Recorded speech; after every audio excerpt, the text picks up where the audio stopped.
Üdvözlök mindenkit! A következő néhány percben az 5 legjobb live szolgáltatást fogom bemutatni. A listán 5. helyezettje a Live Search. A Live Search egy rendkívül jól használható webes keresőeszköz, viszont képek keresésére egyszerűen kiváló. Ha a Live Search felmegyünk a Live Search oldalára és beírjuk a keresőmezőbe azt, hogy Windows 7 kereső, a Live Search egy rendkívül jól használható kezelőfelületet biztosít a számunkra. Látható, hogy ennél a keresőnél nem kell lapozgatni az oldalak között. Egyszerűen lejjebb megyünk, és ha nem találunk olyan elemet, amire nekünk van szüksége, ő újra lekérdezi ezeket az elemeket. Ezzel is biztosítva az, hogy nem szakítja meg a gondolatmeneteinket. Nagyon jól használható tulajdonságokkal rendelkezik, mint például a szűkítés funkciója, amely segítségével tudunk szűkíteni méret szerint, oldalarány szerint, szín szerint, stílus szerint is, akár arcképre is rákereshetünk. Például, ha szükségünk van csak fekete-fehér képekre, akkor rákeresünk azokra a képekre, amik fekete-fehér.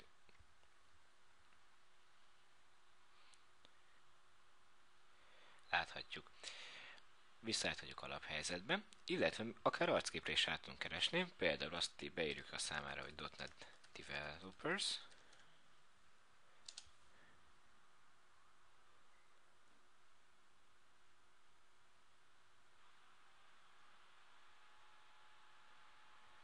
arcképre keresünk, és már is látható a legtöbb arckép ehhez a kereséshez társítva. Mindenkinek tudom ajánlani a Live Search képkeresőt, ugyanis ez szerintem az egyik legjobb a piacon használatos eszköz. A listánk 4. helyezettje a Hotmail. A Hotmail egy rendkívül jól használható levelező rendszer, rendkívül gyors és minden igényt kielégít. Gyorságát mi sem bizonyítja jobban, hogy rákattintunk a levélre, azon nyomba betöltődik, és nincsen csak egy Ajaxos postback hívás történik, mintha egy desktop levelező rendszerrel dolgoznánk. Ugyanúgy tudunk új levelet létrehozni, nagyon jól használható formázási lehetőségek, 5 GB-os tárhelyen, nagyon gyors a rendszer, és beépített víruskeresőt is tartalmaz.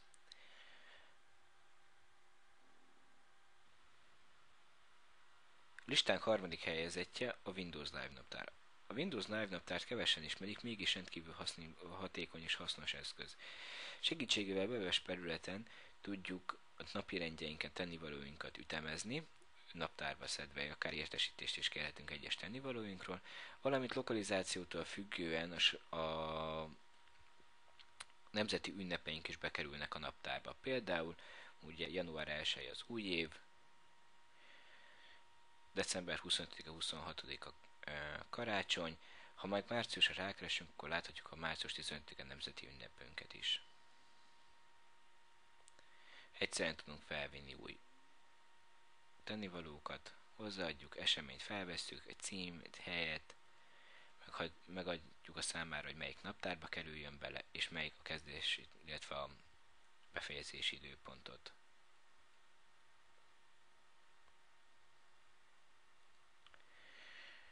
Listánk 2. helyezettje a Windows Live SkyDrive. Akinek van egy Windows Live akontja, annak már is rendelkezésére van bocsájtva 25 GB-nyi tárhely. Erre a 25 GB-nyi tárhelyre maradéktalanul rátölthetjük a családi fotóinkat, dokumentumainkat, zenéinket. Egyetlen megkötés van a SkyDrive-ra való feltöltésben, hogy az egyes fájlok mérete nem haladhatja meg az 50 MB-ot. Például hogy kell létrehozni egy SkyDrive-ba egy mappát, mappa létrehozás gombra rákattintunk, nevét adjuk meg, vagy legyen ez most a teszt, megosztás. A megosztásnál kiválaszthatjuk azt, hogy kik férhetnek hozzá a mappához. Mindenki, azaz nyilvános, ekkor bárki hozzáférhet az adott mappához. A saját hálózat azt jelenti, hogy csak azok a személyek, akik fel vannak véve a Messengerbe, csak énnél pedig értelemszerűen csak én férhetek hozzá az adott mappához. Legyen ez most mindenki számára nyilvános tovább. Itt viszont, ahogy tovább jutottunk, nincs is más dolgunk, mint drag and drop módszerrel kiválasztjuk azokat a fájlokat, amiket fel szeretnénk tölteni, mondjuk ezt a két fájlt fel szeretném tölteni, feldobom, feltöltés. És már is kezdte a feltöltést, ahogy befejezte a feltöltést, értesítést kapunk róla, és már el is érhetjük a fájlainkat.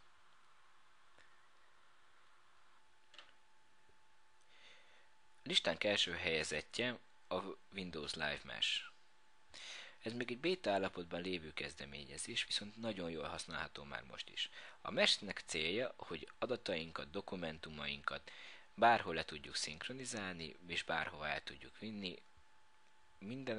Csak annyit kell tennünk, hogy felépünk a Mesh oldalára, belépünk a Live ID-nkkal,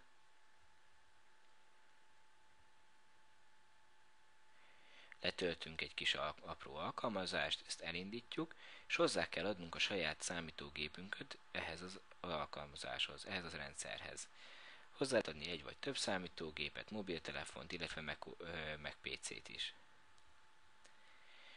Innentől kezdve akár távolról is érhetjük a számítógépet távoli asztali kapcsolaton keresztül, vagy akár fel is csatlakozhatunk a már megosztott dokumentumokhoz, a Live Desktopra. A Live Desktopon találhatjuk azokat az adatokat, amiket már felszinkronizáltunk. Ezek a Mesh oldalán találhatók, csak mi férhetünk itt hozzá. Például belekattintunk a Books-ba, akkor lassan betöltődnek azok a könyvek, amiket fel vannak töltve. Egy visszás megjelenítésű webkontrollt találtunk itt.